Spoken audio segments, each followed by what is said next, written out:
Hello বন্ধুরা, welcome back to রিক্স journey. আমি চলে এসেছি একটি নতুন ভিডিও নিয়ে। আজকে হায়দ্রাবাদে আমার দ্বিতীয় দিন।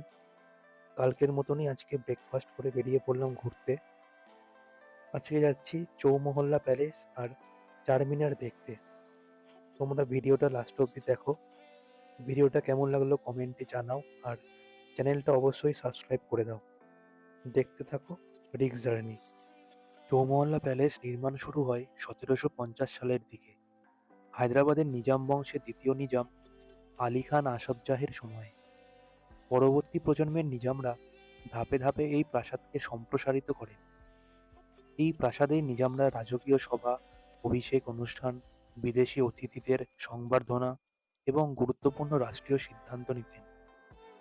ইউরোপীয়, পারসিক ও ভারতীয় স্থাপত্যশৈলীর সুন্দর সংমিশ্রণ চৌমহল্লাকে বিশেষ মর্যাদা দিয়েছে। প্যালেসের ভেতর একটি মিউজিয়ামও রয়েছে, যেখানে নিজামদের ব্যবহৃত নানা ঐতিহাসিক জিনিসপত্র সংরক্ষিত রয়েছে। আমি টিকিট কেটে নিয়েছি, এখন আমি ভেতরে যাব। তোমরা দেখতে থাকো রিক্স জার্নি। সবাই চ্যানেলটা সাবস্ক্রাইব করে দাও, আর ভিডিওটা কেমন লাগলো কমেন্টে অবশ্যই জানাও।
তোমরা ভিডিও দেখেই বুঝতে পারছো আমি এখন চারমিনারের সামনে আছি।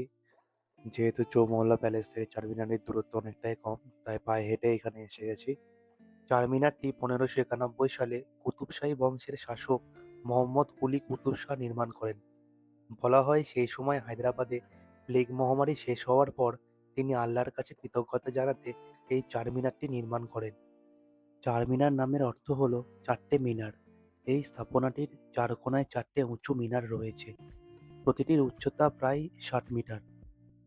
সামনে যে বাজারটি দেখতে পাচ্ছেন, এই বাজারটির নাম লাভ বাজার। এটি বহু বছর ধরে বাণিজ্যের কেন্দ্র হিসাবে পরিচিত। এখানে বিভিন্ন রকমের ঐতিহ্যবাহী জিনিসপত্র পাওয়া যায়। এই বাজারের পাশেই রয়েছে মক্কা মসজিদ।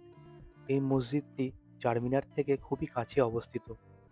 এটি ভারতের সবচেয়ে বড় এবং প্রাচীন মসজিদগুলোর মধ্যে একটি। এই মসজিদের নির্মাণ কাজ শুরু হয়েছিল 1614 সালে। পরে ঔরঙ্গজেবের আমলে মসজিদটির নির্মাণ সম্পূর্ণ হয়। বলা হয় যে মক্কা শহর থেকে আনা মাটি দিয়ে এখানে কিছু ইট তৈরি করা হয়েছিল, তাই এই মসজিদটির নাম রাখা হয় মক্কা মসজিদ। চারমিনারের ওপরে যাওয়ার জন্য রয়েছে টিকিট কাউন্টার। এখানে আপনারা ক্যাশ এবং অনলাইন দুটো সাহায্যে টিকিট কাটতে পারবেন।